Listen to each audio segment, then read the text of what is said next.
we are looking at some specific excerpts from an ancient source, Leviticus chapter 18. That's right. And this chapter, it basically lays out a set of laws, decrees, really, focused on relationships and certain practices. Practices that, according to this text, were, well, unlawful. Unlawful for the Israelites. Yeah, considered detestable even. So our mission today is to try and unpack these specific prohibitions, right? The ones described in the text. Exactly. We want to understand the context the source gives for them. And explore why, at least according to this text, they were presented as just so critical, so important for the Israelites to follow. It really gives you a window, a clear picture, actually, into the code the source presents. These specific behaviors, strictly forbidden. Right, and framed as divine commands. Things essential for their identity, their place in the land they were heading towards. It shows what this text saw as acceptable, and maybe more interestingly, what it considered completely unacceptable. And crucially, why, according to the text itself. Right. And the text, it sets the scene pretty much immediately. There's this direct divine command. Yeah, it starts, "The Lord said to Moses," telling Moses to speak to the Israelites. And the core instruction, you find it early on, verse 3. It's quite pointed. It is, "You must not do as they do in Egypt, where you used to live." And you must not do as they do in the land of Canaan, where I am bringing you. Do not follow their practices. So right away, it's setting up this boundary, don't be like the others. Yeah, this contrast seems foundational for the whole chapter. Definitely. They're explicitly told not to copy the cultures they just left, or the one they're about to, encounter. And the alternative, it's laid out right after verses 4 and 5. Pretty straightforward. Obey God's laws and decrees. Simple as that, sort of. And there's a promise attached, isn't there? A significant one. The person who obeys them will live by them. Life is linked to obedience here. But the stakes, if they don't obey, according to this text, they seem incredibly high. Oh, absolutely. The text says, these forbidden actions, they defile yourself. That's verse 24. And what's really interesting here is how it connects this defilement to the land itself. Verses 24, 27. They explicitly link these actions to the nations already in Canaan. Saying they did these things. And because of it, the land became defiled. The land itself. Oh, wow. Okay, so the consequences, as the text describes them, they really escalate from there. Dramatically. Because the land was defiled, verse 25 and 28 say the land was, punished. Punished how? It vomited out its inhabitants, that's the image it uses, vomited them out, and then it turns that warning right back onto the Israelites. If you defile the land in the same ways, it'll vomit you out too. Yeah. Just like the nations before. Exactly. So individual actions are presented as having these huge national, even territorial consequences. And it's not just the land reacting. There's a specific individual consequence too, right? Yes. Verse 29, it says, everyone who does any of these detestable things, such persons must be cut off from their people. It implies a really radical separation from the community. Yeah. Okay. So verse 30 kind of wraps up this whole introductory section then. Pretty much. It repeats the core message. Keep the requirements. Don't follow these detestable customs of the previous people. And don't defile yourselves with them. It's a really strong emphasis on staying distinct, keeping this specific code of behavior. All to avoid the fate of the people before them and, to stay in the land. Precisely. Okay, so with that context, divine command, separation, high stakes, the text then just dives into this list, a list of specific prohibitions. Right, mostly covering sexual relations. That's verses 6 through 20, and then skipping a bit to 22 and 23. And the general rule that kicks it all off, verse 6, it's very direct. No one is to approach any close relative to have sexual relations. I am the Lord.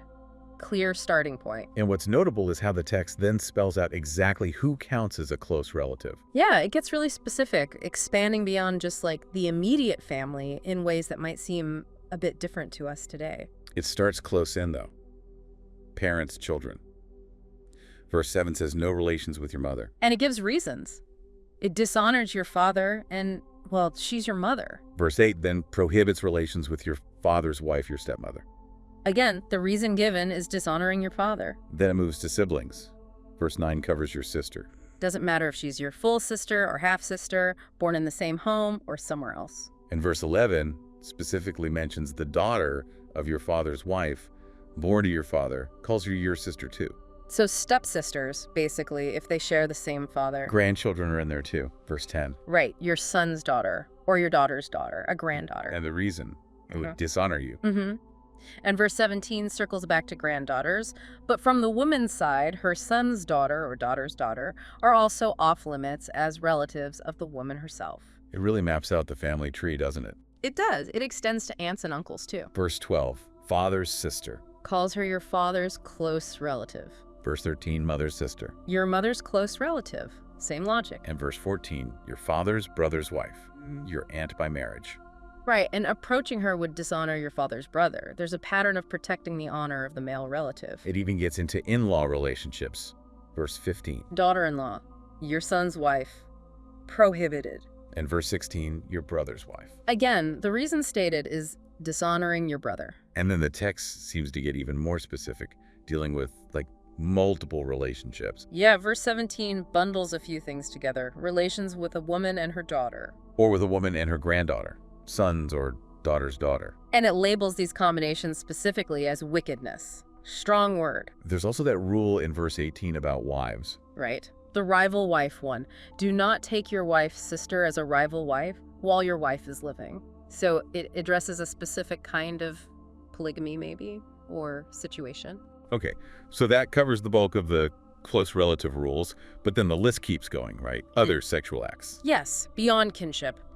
Verse 19 deals with approaching a woman during her menstrual period. Calls it her uncleanness. Links it to ritual impurity, it seems. Seems that way. Then verse 20 is adultery, plain and simple.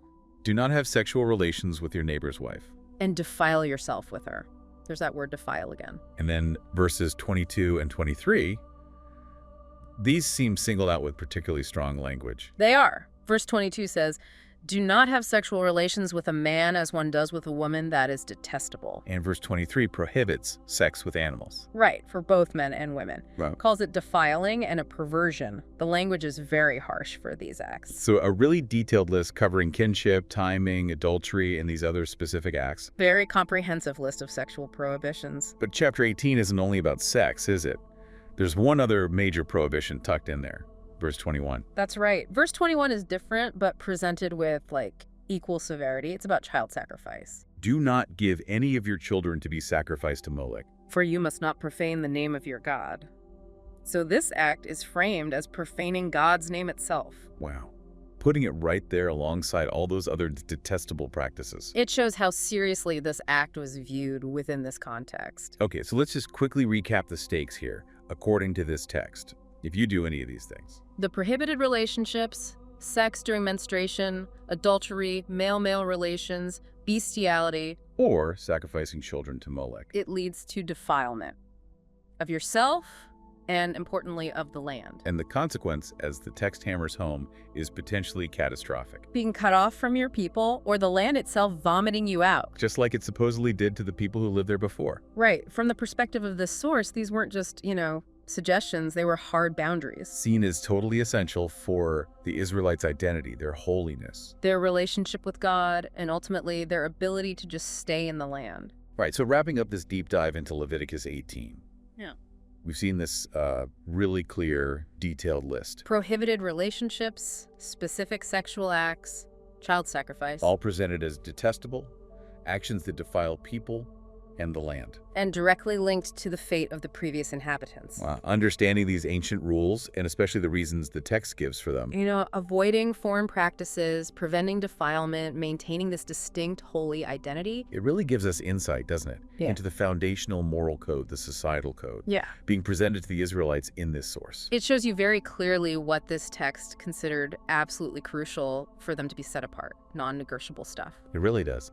And, that idea the text keeps coming back to.